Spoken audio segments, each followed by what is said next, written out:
고난을 풀려면 세상에다가 지금 질문하는 거 아니고 기독교에다가 질문하는 거잖아요. 하나님이 우리를 뭘 만들고 싶어 하시고 어떻게 만들고 싶어 하시는가 하는 데가 이제 건너뛰어서 예수 믿고 천국 가는 게 됐어요.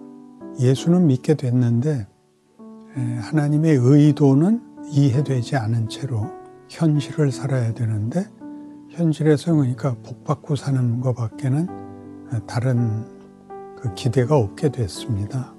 평안해야 되는 거 아니야? 만사형통해야 되는 거 아니야? 라는 우리의 일반적 종교심이 열심히 이런 기도. 하나님 다시 찾아오지 않게 모든 복을 주세요.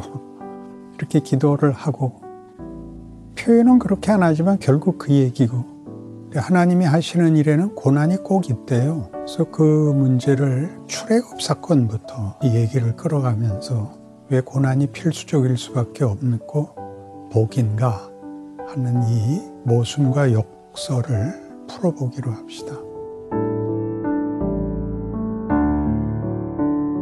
출애굽 사건은 우리가 너무나 다 잘 알죠. 예수 믿는 사람들이라면 이스라엘이 종되었던 애굽에서 해방을 받아서 약속의 땅은 젖과 꿀이 흐르는 땅으로 가게 되었죠. 그런데 이 출애굽 사건이 쉽게 애굽의 종되었던 자리에서 풀려났고 여러 기적 속에 행복한 나라로 간다라고 하기에는 잠시 들여다봐야 할 중요한 내용이 있습니다. 하나님께서 모세를 보내어 종되었던 애굽 땅에서 백성들을 구원할 때 그 백성들은 물론 오랫동안 기대했고 소원했던 일로 받아들일 수밖에 없었습니다. 노예 노릇을 해야 됐으니까 자유를 얻어야 됐었죠. 근데 바로가 놓아주질 않습니다. 그래서 하나님이 10가지 재앙을 내리십니다. 그리고 마지막 재앙에서는 바로가 항복하고 그들을 풀어주지만 다시 마음이 변해서 쫓아와서 홍해 앞에 서죠. 그리고 그 앞은 건널 수 없는 바다고 뒤에는 쫓아오는 애굽 병사들 때문에 진퇴양난의 자리에서 백성들이 울부짖습니다. 무엇 때문에 너는 와서 우리 잘 살고 있는데 해방을 지켜준다고 해놓고 막다른 골목에 몰아넣었느냐라고 원망을 하자 모세는 그 유명한 신앙 고백을 선포하죠. 너희는 가만히 서서 하나님께서 오늘 우리에게 베푸시는 구원을 보라. 이렇게 되고 하나님은 홍해를 가르시고 그들은 건너와 해방의 길을 걷게 됩니다. 그러나 아시는 대로 광야길에서는 이스라엘 백성들이 여러 번의 현실의 어려움 속에서 원망하고 실패한 역사를 가지게 됩니다. 물이 없다. 먹을 게 없다. 길이 고단하다 하는 여러 가지가 그들을 원망하고 불평하게 만들었습니다. 그때마다 하나님은 바위에서 물이 나기도 하시고 하늘에서 만나를 주시기도 하시고 또 메추라기로 고기를 먹기도 하시고 밤에는 불기둥, 낮에는 구름기둥으로 인도하셔서 드디어 약속의 땅 앞에 섭니다. 가데스바네아라는 곳에서 들어가기 위해 12정탐꾼을 보내고 그 보고를 받는 장면이 민수기 13장에 나옵니다. 그런데 들어갔던 그 정탐원들의 12명 중에 10명이 다 못 들어가겠다. 그들이 겁난다. 그들은 너무 강대하고 우리가 빼앗을 실력이 없다. 그래서 그 핑계가 이제 원망으로 나오죠. 우리 잘 살고 있는 애굽에서 왜 끌어내서 이렇게 고생을 시키고 죽음의 자리로 인도하는가. 그 불평에 잘 아시는 여호수아와 갈렙만은 이제 믿음을 가진 보고를 합니다. 그러나 백성 대다수가 원망을 하고 모세를 죽이려고까지 들자 하나님이 등장하시죠. 그리고 너희 믿음이 없는 너희들은 다 이 광야에서 죽어라. 이렇게 돼서 광야 40년을 방랑 생활을 하고 그 세대는 다 죽고 그 후손이 비로소 가나안에 들어갑니다. 잘 아는 사건이지만 하나 짚고 넘어가야 되는 대목이, 하나님은 바로의 손에서 그의 백성을 꺼낼 때도 백성들에게 시킨 것이 하나도 없습니다. 홀로 10가지 재앙으로 간섭하시고 바로를 항복시키고, 광야에서도 백성들의 모든 원망에 대해서 하나님이 답을 다 주십니다. 그런데 유독 가나안에 들어가는 문제에서는 저들이 반항하고 원망하자, 그래 너희 결정대로 너희는 못 들어간다, 그리고 광야에서 죽어라 라고 엄한 심판을 명하십니다. 하나님은 그 전에는 모든 불평에 대해서 눈 감으시고 원망에 대해서 답을 주셨는데, 왜 가나안에 들어가는 문제만은 이토록 엄격하게 그 판단을 내리셨는가 하는 문제지요. 출애굽은 따지고 보면 애굽에서 나오는 얘기가 아니라 가나안에 들어가는 이야기입니다. 가나안에 들어가려면 먼저 애굽에서 나와야 되죠. 우리가 이 방에서 나가려면 어디 갈 데가 있어서 나가는 것이고, 갈 곳에 가려면 여기서 나가야 되는 문제입니다. 그러니까 가나안에 들어가는 문제는 애굽에서 꺼낼 때는 하나님이 꺼내셨지만 들어갈 때는 우리 힘으로 들어가야 된다는 것이 이제 출애굽 사건이 갖는 중요한 메시지인 것이죠. 우리 힘으로 들어간다는 건 무슨 뜻이냐면, 우리가 죄로부터 구원함을 얻는, 죄악의 사슬에서 풀려나는 문제는 하나님이 해주시지만, 그렇게 해방된 사람을 하나님이 목적하는 사람으로 만드는 문제는 너희 스스로가 대답하고 커나가야 된다라는 문제가 출애굽 사건입니다. 우리가 기독교 신앙을 대표하는 특징을 나타내는 두 단어가 사랑과 믿음입니다. 사랑과 믿음이 우리 세상에서도 가치 있는 단어들이기 때문에 성경이 왜 기독교 신앙의 대표되는 특징을 믿음과 사랑이라고 했을까를 더 이상 따지지 않고, 맞는 말이고 좋은 말이고 기대하는 개념으로 수용합니다. 그러나 성경이 말하는 믿음과 사랑은 동등한 두 인격 사이의 관계를 말하는 것입니다. 그러니까 사랑이나 믿음은 어느 한쪽이 열등하거나 종속될 수가 없습니다. 그러니까 사랑을 하고 믿음을 가지려면 둘이 대등한 지위를 가져야만 사랑을 나누고 믿음을 나눌 수 있죠. 거기서 대등한 지위라는 것은 인격적 관계에 있어서 관계성에서의 대등함입니다. 그러니까 믿음과 사랑은 상대가 서로 다 자발성을 가져야 되는 것입니다.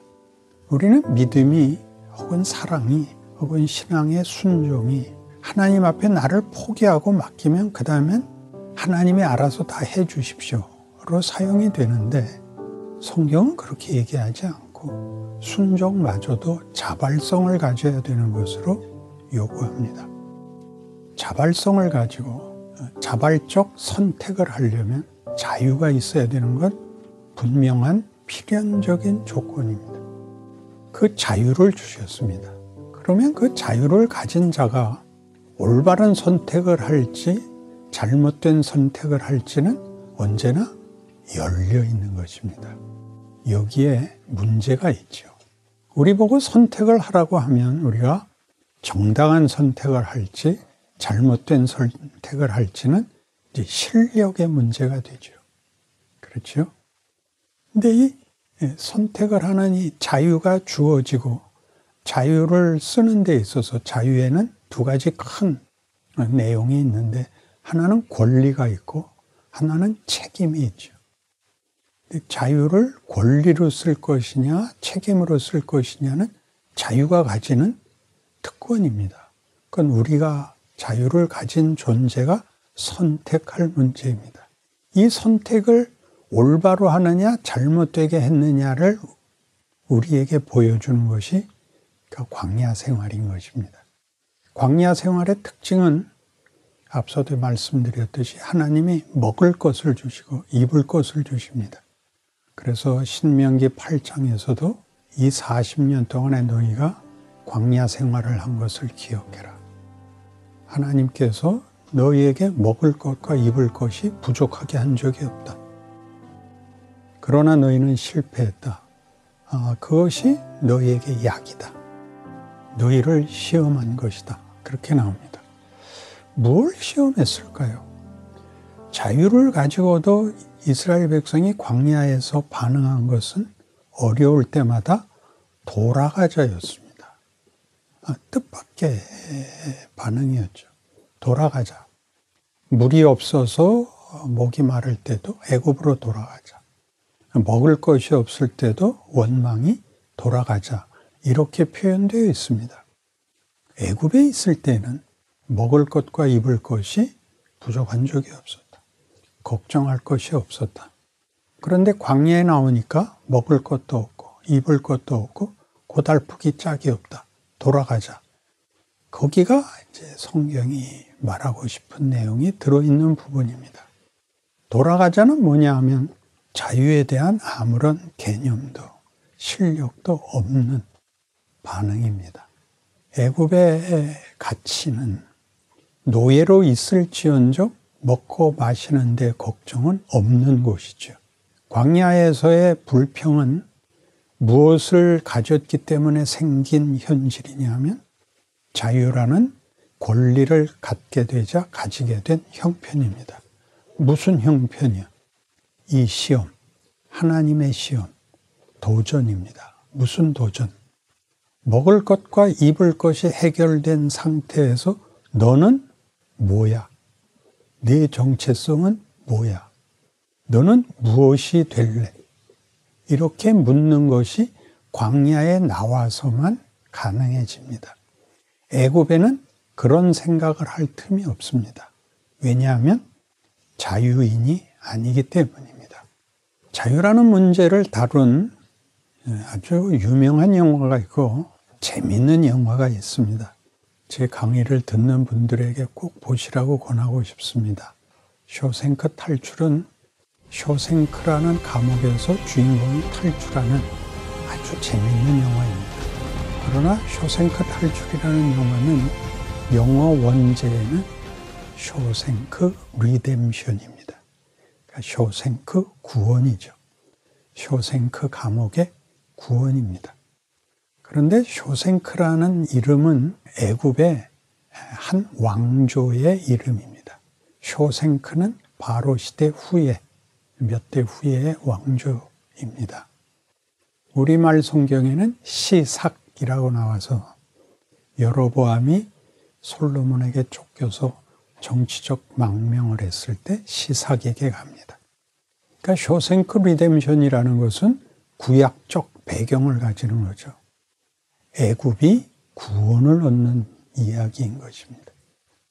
그 안에 이제 앤디라는 주인공이 종신형을 받고 들어오고 그 안에 먼저 들어와 있던 레드라는 죄수가 그 안에 있는데 이 앤디라는 주인공이 들어와서 죄수들로서는 누리지 못하는 태도와 존재감을 드러냅니다. 자유인으로 살죠. 죄수들에게는 특별해 보이는 것입니다. 그리고 나중에 멋지게 탈옥을 해서 그 클라이맥스가 마치 그 주인공의 탈옥에 있는 것처럼 보입니다. 그러나 이제 영화는 아직 결론을 안 가지고 조금 더 연장되는데 모두가 다 감옥을 나가는 것이 소원이지만 나갈 방법이 없는 이 감옥에서 체념과 원망 속에 넋두리들을 나눕니다. 그러는 과정에 한 나이 많은 종신형 죄수가 가석방으로 먼저 추록을 하게 되는데 뜻밖의 자살을 했다는 소식을 받게 됩니다. 그는 왜 나갔는데 자살을 했어? 레드라는 배우가 너희가 볼 때 저 담이 장애물로 보이지? 그러나 시간이 지나면 저걸 의지하게 돼. 그런 알쏭달쏭한 말을 합니다. 그리고 얼마 후에 이 레드도 가석방을 받게 되어서 나가서 앞서 나갔던 사람이 묵었던 여관, 했던 자리에 정부가 마련해 준 직장을 가지게 됩니다. 슈퍼마켓에 그 물건을 봉투에 담아주는 걸 하는데 그 영화의 장면에서도 잠깐 나옵니다. 이렇게 손을 들어서 매니저를 쳐다보니까 매니저가 부릅니다. 뭐야? 화장실에 다녀오겠습니다. 그러자 그 매니저가 이렇게 말을 하지요. 화장실 같은 데 가는 걸 허락받을 필요는 없어. 그리고 장면이 탁 바뀌면서 공원 벤치에 앉아서 고민하고 있는 주인공이 나옵니다. 머리를 감싸고 나는 두렵단 말이야. 나는 평생 허락을 받고 살았어. 허락을 받지 않으면 한 방울도 안 나와. 나는 여기가 무서워. 그러면서 권총 파는 가게를 앞을 왔다 갔다 하는 장면이 이어 나옵니다.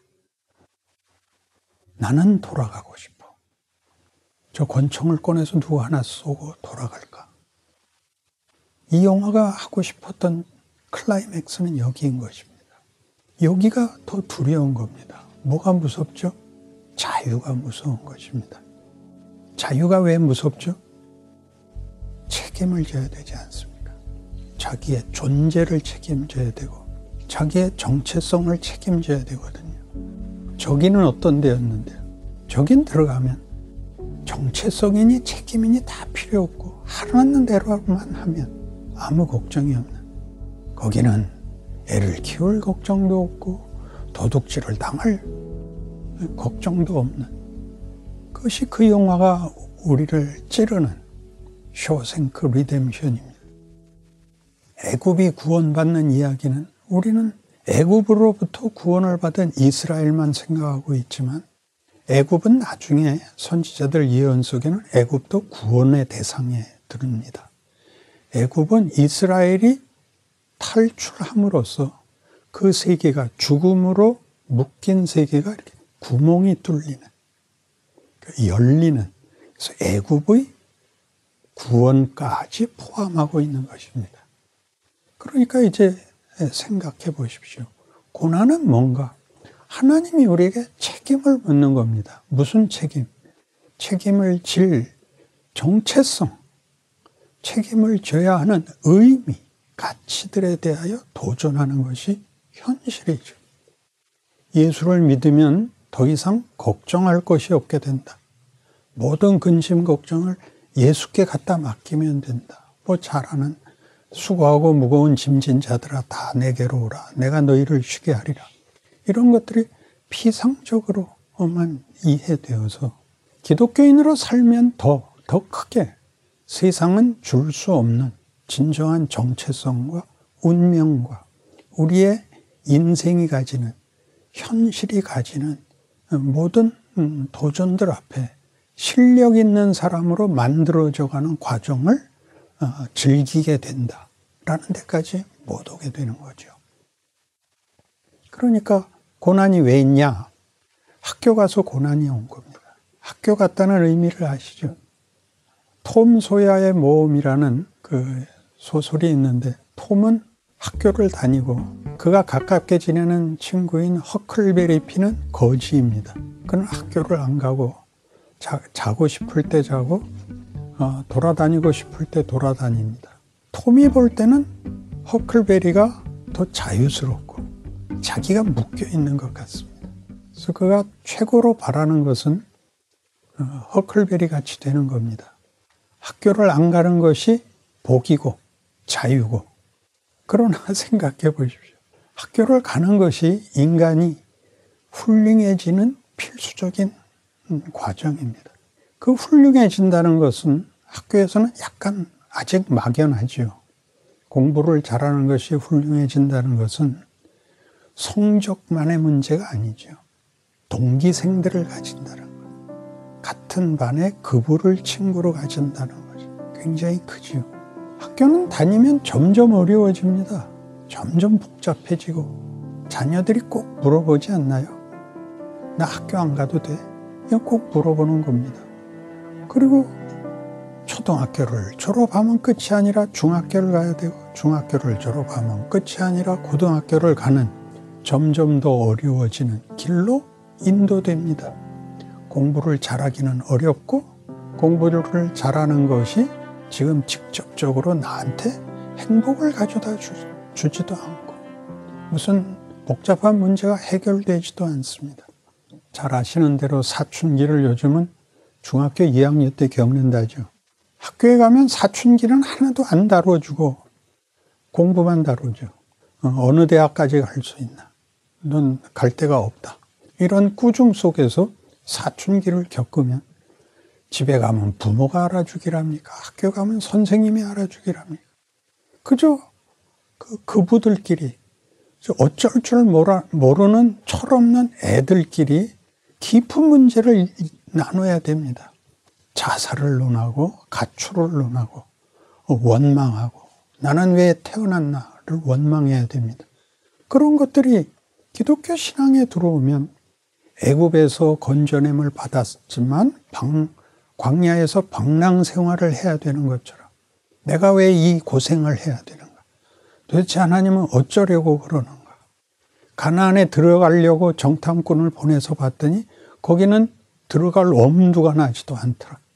그래서 끝없는 방황 속에 세상 사람들이 방황하는 것이나 신자나 동일한 방황, 정체성, 현실을 살아야 되는 이유, 어떻게 살아야 되는가 하는 실력, 이런 것들은 없이 끊임없이 도전과 시련 속에 있어야 된다는 것이 우리의 가장 큰 원망이고 비명인 셈입니다. 여기에 고난의 이유가 있습니다. 하나님은 우리에게 뭘 만들고 싶다고요? 하나님이 우리와 사랑을 나누고 믿음을 나누자입니다. 하나님이 천지를 창조하시고 모든 복의 근원이신 하나님이 우리와 대등한 관계를 맺자고 하십니다. 우리는 고난이 영광으로 들어가는 문이라는 성경의 말을 좀 더 깊이 음미해야 됩니다.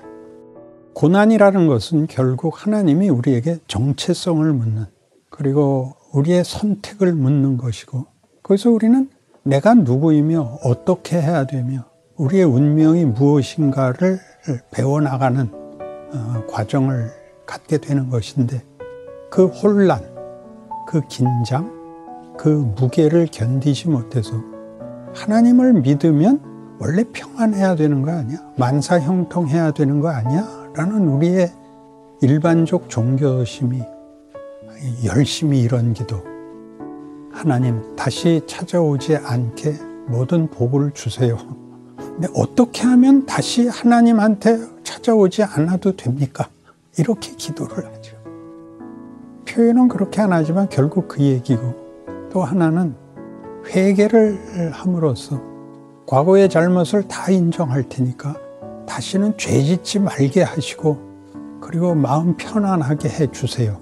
이게 이제 모든 신자들이 당연히 걷는, 신앙이 가지는 목적을 이루기 위한 성경적 과정, 이 고난의 과정, 도전의 과정, 우리의 정체성을 묻고 어떻게를 묻는, 하나님의 약속은 어떻게 우리의 것이 되는가를 깨우치는 과정을 외면하게 되고 오해해서 원망과 비명으로 이 과정이 그저 표현될 뿐이라고 생각합니다.